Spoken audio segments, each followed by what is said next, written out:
Rampur railway station was buzzing with the usual noise of trains, porters, and passengers rushing everywhere. But that morning, an unusual scene drew people's attention. On the dusty corner of the platform sat a blind beggar. His unkempt hair, torn clothes, and a stick beside him painted a picture of helplessness. He stretched out his hand with a battered bowl, pleading for alms. Nobody knew that behind this disguise sat DSP Abhishek Chowdhury, one of the most fearless and honest officers of the district. He had intentionally taken up the guise of a blind beggar. For weeks, he had been receiving complaints against a corrupt inspector, Suraj Pal Singh, who would extort money from even beggars and shopkeepers. But proving these accusations was nearly impossible. That's why Abhishek chose this risky method. Sitting silently, he was waiting for the real truth. The sound of boots echoed on the platform. People moved aside. It was Inspector Suraj Pal Singh, tall, hefty, with a thick mustache and piercing eyes. His mere presence made shopkeepers and hawkers nervous. Behind him followed two constables. Suraj Pal's gaze fell on the beggar sitting in the corner. With a mocking smile, he walked straight to him.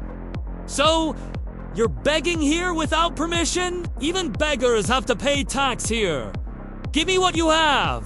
The disguised DSP lowered his head, pretending to be terrified. "Sahib, I have nothing, only a few coins." Suraj Pal grabbed the bowl and shook it. The little money clinked inside. He pocketed it shamelessly. "Next time, remember you beg here, only if I allow. Otherwise, you'll be thrown out." The constables laughed. Passengers standing nearby watched silently, but nobody dared to speak. This was a daily scene for them. But inside, DSP Abhishek's blood boiled. His plan was working. As the inspector walked away arrogantly, the beggar slowly stood up, tapping the stick on the ground. His eyes remained lowered, but his heart was sharp. He whispered to himself, "The mask is slipping. Now the world will see the truth." One of the constables returned, eyeing him suspiciously. "Hey, old man, don't think of fooling us. Hand over the rest." Abhishek shook his head like a helpless blind man. "I swear, Babu, I have nothing." The constable raised his hand to strike him, but suddenly a loud voice thundered across the platform. "Stop!" Everyone turned. Abhishek straightened his posture, removed his torn shawl, and stood tall. His eyes, no longer lifeless, were blazoned with authority. "I am DSP Abhishek! Inspector Suraj Pal Singh, you are under suspension right here, right now." The platform froze in silence. People who had been mute spectators now gasped in disbelief. The so-called blind beggar was actually a high-ranking police officer. Suraj Pal Singh turned pale. His hands trembled. "Sir, I didn't know." But Abhishek's voice cut him like steel. "You dared to exploit the poorest of the poor! You turned the law into a business of extortion? Today, you are caught red-handed!" Passengers clapped loudly. Hawkers cheered. For the first time, the corrupt inspector's arrogance had shattered. Abhishek signaled to another honest constable nearby. "Take his weapon and note down everything in the register. From today, this man no longer represents the police force." Suraj Pal stood motionless, sweat dripping down his face. The platform roared with applause. Justice had spoken. One by one, people came forward. Their voices, long suppressed, finally found courage.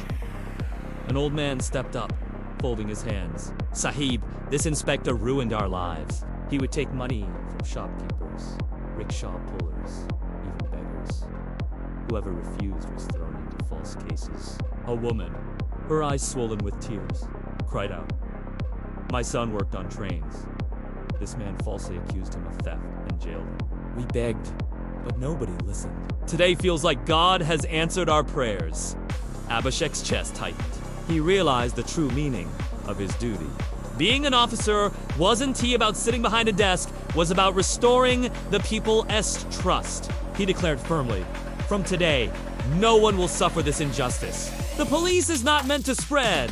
Fear it is meant to give protection. I promise you all, things will change." The crowd erupted in cheers. Children clapped in excitement.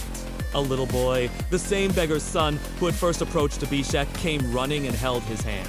With innocent eyes, he whispered up, "Will you really protect us?" Abhishek bent down, touched his head, and replied softly, "Yes, child. I will protect every innocent soul. This is my promise." Suraj Pal Singh stood in the distance, trembling. He realized his empire of fear was crumbling. The platform was filled with joy and relief. People who once lived in fear now clapped and cheered. They finally felt hope. For them, DSP Abhishek Chowdhury was no longer just an officer, he was their savior.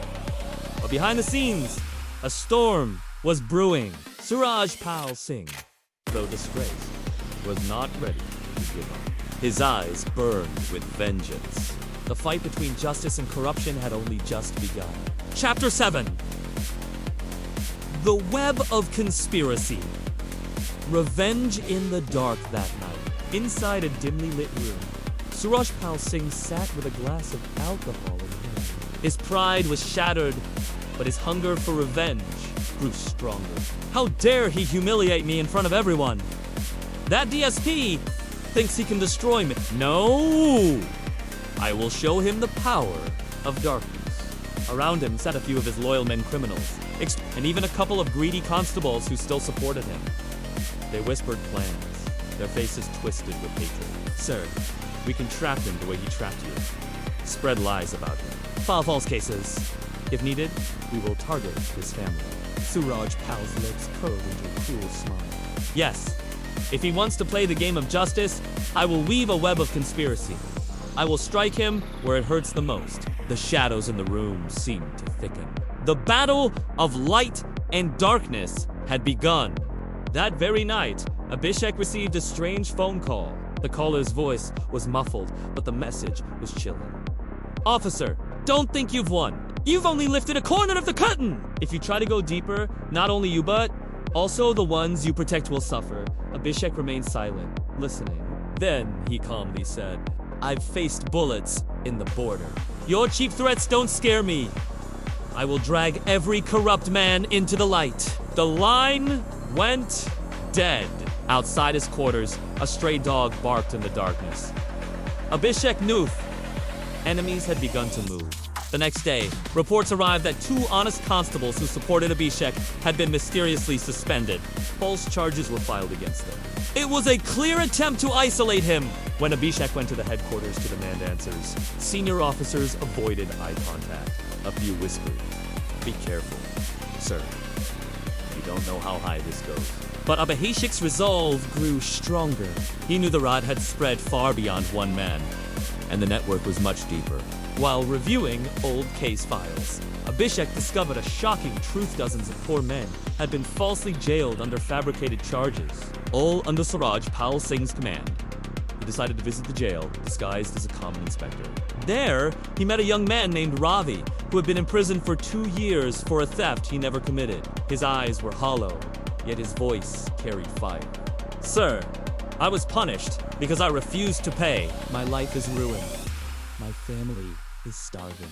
Abhishek promised him, "You will get justice. The truth will come out." For Ravi, those words were not just a promise, they were the first drop of rain in a desert. News of Abhishek's investigation began to spread among the public. Crowds started gathering outside police stations, demanding justice. Slogans rose. "We want honesty and corruption." For the first time, fear changed direction. It was no longer the people who were afraid, it was the corrupt who trembled. But the conspirators struck back. Unknown men began spreading rumors against Abhishek, calling him a power-hungry officer who sought fame. They tried to poison public trust. One night, while returning from duty, Abhishek's jeep was ambushed on a deserted road.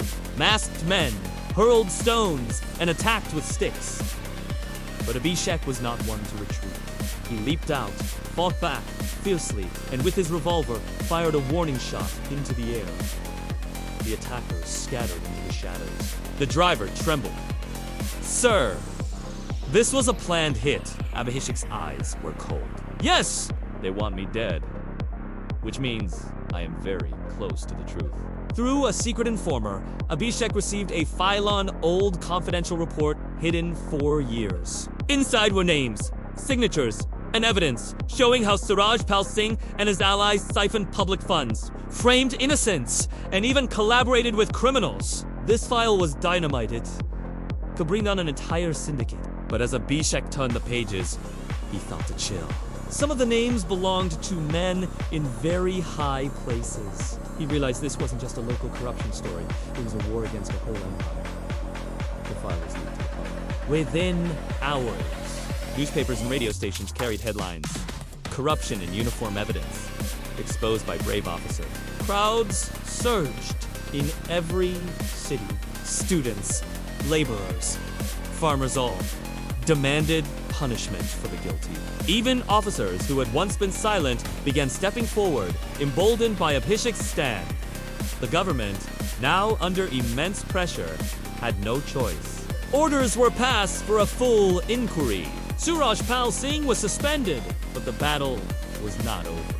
On the day of the hearing, the courtroom overflowed with citizens. Abhishek stood tall, presenting evidence, witnesses, and testimonies of those who had suffered. One by one, the lies crumbled. When the final verdict came, the judge's voice echoed, Suraj Pal Singh and his accomplices are hereby found guilty of corruption, extortion, and abuse of power. They are sentenced. The courtroom erupted in cheers. Tears rolled down the faces of the poor who had long awaited this moment. Abhishek stepped outside into the sun. The people surrounded him, chanting his name not as a symbol of power, but as a symbol of hope. He looked at the sky and thought, this is not the end. This is just the beginning. As long as injustice exists, my duty will never end. And with that, a new chapter of justice began in the land. Thank you so much for watching this video. If you enjoyed it, don't forget to like, comment, and subscribe to my channel for more romantic stories like this. I'll see you again in another new video. Until then, take care, stay healthy, and stay safe. Wishing you all the best. Goodbye for now.